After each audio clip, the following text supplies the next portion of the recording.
my build for NBA 2K19 is. And I'm seeing all y'all motions.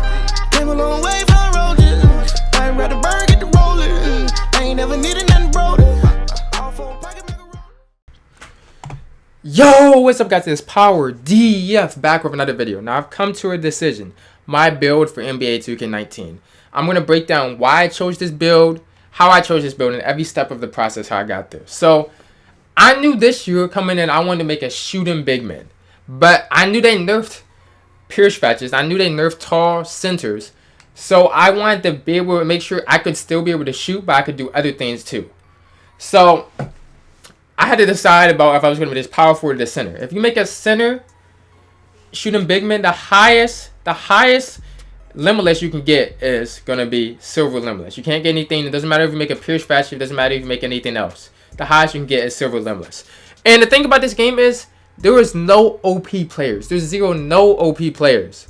So don't pay too much attention to the ratings because the ratings are low for everybody. Even if you make a pure sharp, you're not going to have a 99.3. If you make a pure glass, you're not going to have a 99 rebound unless you do something crazy like match weight. You see what I'm saying? So nobody is going to have these high 90 ratings. So don't be discouraged. The way I like to think of it is like NBA players. Kevin Love, he probably has what, like an 85-3, and he's a really good three-point shooter still. And you can use him, you can make threes with him. So we kind of like got to change the way we think about ratings. So between a center and a power forward, I decided I want to make a power forward just because I wanted to be able to shoot from that range. I wanted people to have to respect my shot. So that's the first thing I did. The second thing is because, you know, like I said, I like to shoot. So I like to shoot. So I knew my primary skill I was going to make no matter what was going to be 3-point. I wasn't really sure about the details if I was going to make a pure stretch or whatever. But so I looked at a couple builds when I got here, guys. The shot creating stretch, it takes some stuff out 3-pointer. You see the white bar at the 3-pointer. It's not all the way to the max. It takes some stuff out 3-pointer. But here's the thing. It's so you can only like shoot. Like you don't get any kind of brick wall. You don't get hustle rebounder or anything. You don't even get bronze brick wall. Last year, pure stretches, I think, even got bronze brick wall. You don't get any kind of brick wall. You don't get any kind of hustle rebounder. And I don't think you get any kind of bruiser, which people said bruiser's big this year for blowbys. So it's like, I can't do that. The pure stretch is even worse. It has almost no badges, just shooting badges, that's it. Look how low the rebounding is right here. It does bronze, no bronze. You don't even get brick wall. You don't get bruiser. You don't get hustle rebounder. You don't get any defensive badges. It's just straight offensive badges. You're going to be so limited. And even here, you're going to probably max out your 3 on a pure stretch. It's probably still going to be about 80 or 90. I mean, 88 or 90 or something like that. Unless you make those T-Rex minimum wingspan arms. Which you can't, if you're a center, you can't make minimum wingspan. So basically, I narrowed it down to this two-way stretch or this rebounding stretch. And I decided to do the rebounding stretch like I did last year. And I'll tell you guys why. I'll show you. Look at the badges. It gets gold limitless. Now that's big.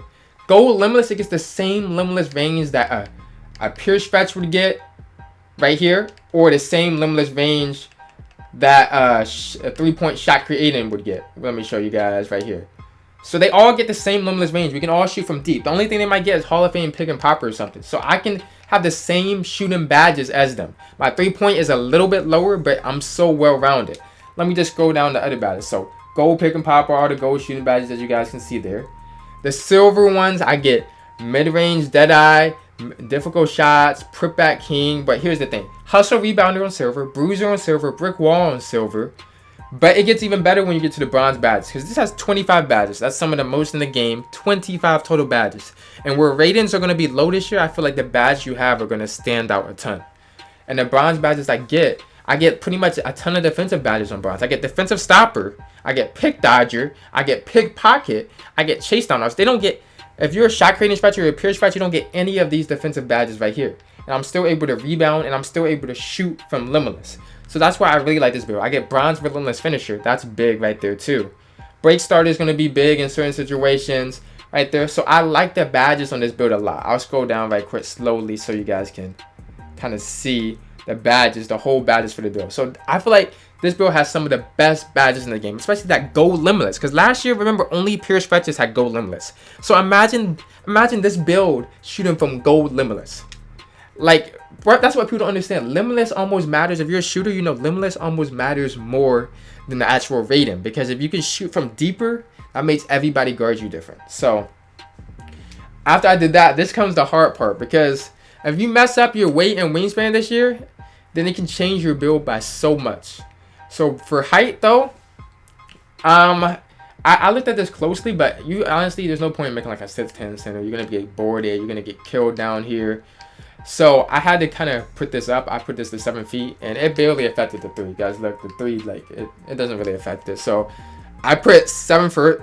I'm good with that. I was, if people didn't know, I was 7'1" last year, and I played fine. So 7 foot is something that I can be comfortable with.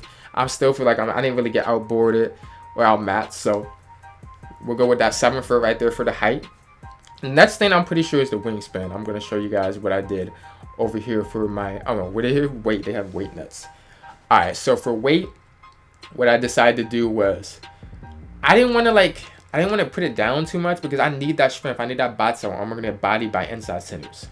So I put it a little bit up, a little bit, so it wouldn't make me too slow. I put it about 250. 250 is exactly what I did last year. It's a good medium. It doesn't weaken you too much, but it doesn't make you too slow at all. So 250 is a good medium. I like Paul Gasol right there in the background. Paul Gasol is kind of what I kind of model. Paul Gasol, Kevin Love is kind of what I model my player after, to be honest with you.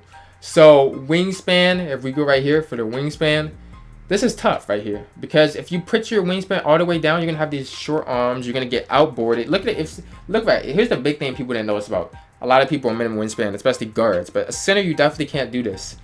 Shot contest. It ruins your shot contest if you put wingspan down. That means even if you contest somebody, because you have shorter arms, it's not as contested anymore. That means pretty much people will be open, lightly contested all the time if you have this short wingspan. It's going to be really hard to defend people. Still, people are going to blow by you. I don't like that. Even if it gives me that open 3, it's going to only give me +5. I don't feel like that's a huge difference. But at the same time, I didn't want to put all the way up and ruin my 3-pointer and make it so I completely can't shoot. So I think for centers, the build, if you want to shoot at all in your center, you're going to want to go to this default wingspan. If you're going to be a rebounding only center, you don't care about shooting, you can put it up. But I think it's going to be, you want to go to default wingspan if you're going to care about being able to shoot. So that's what I did right there. And that's the build. That's the build right there. And I like it. I like it, to be honest with you. I don't have any problems with it. That's it. I'm going to also be releasing my top 5 center builds, my top 5 I said power forwards. Top 5 center / power forward builds, big men builds. I'm going to release my top 5 guard builds. There's a lot of good inside centers, but I prefer outside center. So I'm going to break that down later. And today, I'll probably post those today. So drop a like on this video. Subscribe if you guys are new. And I'll see you guys next time. I'm out. But tell me what you guys think of my build. Tell me what I said I'm out. But tell me what you guys think of the build. And now I'm out. Hi, haters.